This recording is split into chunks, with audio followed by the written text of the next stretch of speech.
حي على الفلاح.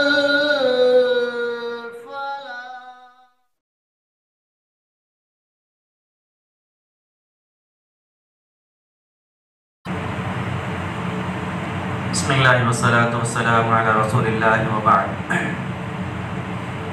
عن أبي سعيد الخدري رضي الله تعالى عنه حدثه أنه سمع رسول الله صلى الله عليه وسلم يقول: خمس من عملهن في يوم كتبه الله من أهل الجنة: من عاد مريضا وشهد جنازة وصام يوما وراح يوم الجمعة وأعتق رقبة.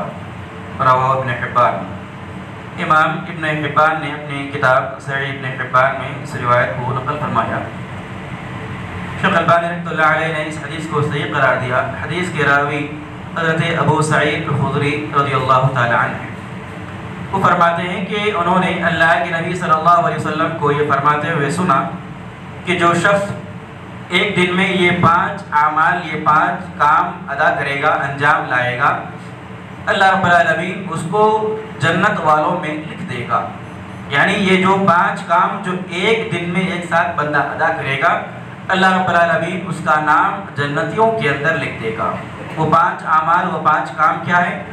آپ نے فرمایا کہ من عاد مریضاً، جو آدمی مریض کی، بیمار کی عیادت کرے، وہ شہیدہ جنازتاً، اور دوسرا کام کسی جنازے کے اندر شریک ہو، وصام یوماً، اور اس دن وہ آدمی روزہ بھی رکھے، وراح یوم الجمعہ، اور جمعہ کے لیے جلد سے جلد مسجد کے اندر حاضر بھی ہو، اور 5واں کام وَأَعْتَقَ رَقَبَةً، کہ غلام کو آزاد کرے. یہ 5 کام، یہ 5 اعمال جو بندہ انجام لائے گا، انجام دے گا اور اس کی تکمیل کرے گا، اللہ رب العالمین اس کو جنتیوں کے اندر لکھ دے گا. یہ بہت عظیم بشارت اور بڑی عظیم خوشخبری ہے مومنوں کے لیے، ایمان والوں کے لیے، کہ اس کے اندر اللہ کے رسول صلی اللہ علیہ وسلم نے جمعے کی عظمت اور فضیلت بھی بیان فرمائی کہ جمعہ کا دن ہوگا، جمعے کے دن بندہ روزے سے بھی رہے گا، جمعے کے دن وہ بندہ جمعے کی نماز کے لیے بہت جلد مسجد میں بھی جائے گا، پھر جمعے کے دن کسی مریض کی عیادت بھی کرے گا، پھر جمعے کے دن کسی جنازے کے اندر شریک بھی ہوگا اور کسی غلام کو آزاد بھی کرے گا. یہ 5 اعمال اگر کوئی بندہ ایک دن میں ادا کرتا ہے، اللہ تعالیٰ اس کا نام جنتیوں کے اندر لکھ دیتا ہے. یہ بڑی عظیم بشارت اور خوشخبری ہے. اس میں سے ہر ایک جو عمل ہے اس کی اپنی جگہ پر ایک بڑی فضیلت ہے. ہر ایک عمل، من عاد مریضاً، بیمار کی، مریض کی عیادت کرنا بڑی فضیلت والا عمل ہے. اللہ کے رسول صلی اللہ علیہ وسلم نے خوشخبری سنائی اس آدمی کے لیے کہ جو بیمار کی عیادت کرنے کے لیے جاتا ہے. اللہ کے رسول صلی اللہ علیہ وسلم نے فرمایا کہ جب وہ اپنے گھر سے بیمار کی عیادت کو گیا اور عیادت کر کے جب تک اپنے گھر کو واپس نہیں لوٹتا، وہ بندہ جو ہے جنت کی کیاری میں سے، جنت کے باغات میں سے ٹہلتا رہتا ہے، چلتا رہتا ہے. اور اللہ کے نبی صلی اللہ علیہ وسلم نے حق بتلایا ایک مومن کا دوسرے مومن پر، کہ ایک مومن کا دوسرے مومن پر حق ہے کہ جب بندہ مومن بیمار ہو تو اس بیمار پرسی کی جائے، اس کی عیادت کی جائے. یہ بیمار کی عیادت کرنا، بیمار کی بیمار پرسی کرنا، یہ اسلام کی بڑی بنیادی تعلیم ہے.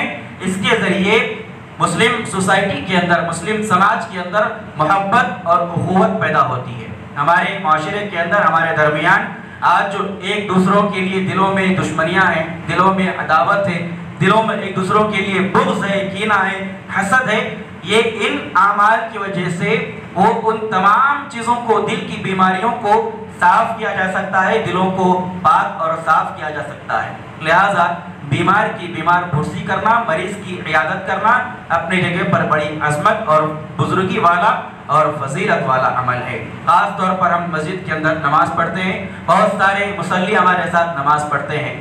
اگر ہم دیکھیں کہ وہ مصلی جو ہمیشہ پابندی کے ساتھ ہمارے ساتھ نماز پڑھتے ہیں، ایک دن 2 دن اگر وہ غائب رہیں تو ہم اس کی بیمار پرسی کر لیں، اس کے بارے میں لوگوں سے پوچھ لیں کہ کیا بات ہے، یہ جو مصلی ہمیشہ مسجد میں آتے تھے وہ دکھائی نہیں دے رہے، اگر بیمار ہے معلوم ہوا تو جا کر اس کی عیادت کر لیں. اسی طریقے سے جو مسجد کے امام ہیں، مسجد کے مؤذن ہیں، مسجد کے دیگر ذمہ دار ہیں، ان کی بیمار پرسی کرنا، ان کے صحت کے بارے میں پوچھنا، یہ ہر ایمان والے کا فریضہ ہے۔ پھر اللہ کے نبی نے فرمایا کہ شہیدہ جنازتاً، جو آدمی جنازے میں شریک ہو، جنازے میں شریک ہونا کسی کے، یہ بھی بڑی عظمت اور فضیلت والا عمل ہے۔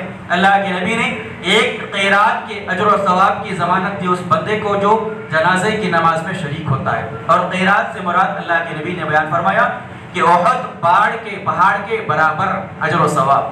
احد پہاڑ اگر ہم دیکھیں کہ مدینے کے اندر تو ایک سلسلہ ہے احد پہاڑ، لمبا چوڑا ایک طویل سلسلہ ہے احد پہاڑ کا۔ اللہ کے نبی نے کہا کہ جو جنازے میں شریک ہوتا ہے احد پہاڑ کے برابر اس کو اجر و ثواب دیا جائے گا، اور فرمایا کہ جو جنازے میں بھی شریک ہو اور تدفین تک اس کے ساتھ ہو، اس کو 2 احد پہاڑ کے برابر اجر و ثواب دیا جائے گا۔ لہٰذا یہ 5 اعمال جو اللہ کے نبی نے بتائے ہیں، ان میں سے ہر عمل کی اپنی جگہ ایک بزرگی اور فضیلت ہے۔ لہٰذا جمعے کے دن خاص طور پر، جمعے کے دن کو خاص کر کے روزہ رکھنا تو منع ہے، لیکن رمضان کے دنوں میں یہ موقع آپ کو مل سکتا ہے، یعنی رمضان کے ایام میں یہ موقع جمعے کے دن روزہ رکھنے کا آپ کو مل سکتا ہے۔ یہ ایام 20 کے جو روزے ہوتے ہیں، ہر مہینے کی 13، 14، 15 تاریخ کے جو قمری تاریخ کے جو روزے ہوتے ہیں، ایام 20، ان ایام کے اندر اگر جمعہ آ جائے تو جمعے کے دن روزہ بھی رکھنا، پھر جمعے کے دن نماز کو جلدی بھی جانا، کسی مریض کی عیادت بھی کرنا، اور کسی جنازے میں شریک بھی ہونا، اور کسی غلام کو آزاد بھی کرنا۔ یہ 5 اعمال اگر ایک دن میں ہم کریں گے تو اللہ رب العالمین ہمارا نام اہل جنت میں سے، جنتیوں میں سے لکھ دے گا۔ لہٰذا ان فضیلت اور بزرگی والے اعمال کے پیچھے رہنا اور اس کی فضیلت کو حاصل کرنے کی ہمیشہ کوشش میں لگے رہنا، یہ ہمیں سے ایک کے لیے ضروری ہے، تاکہ اللہ تعالی ہمارے نام جنتیوں کے اندر لکھ دیں۔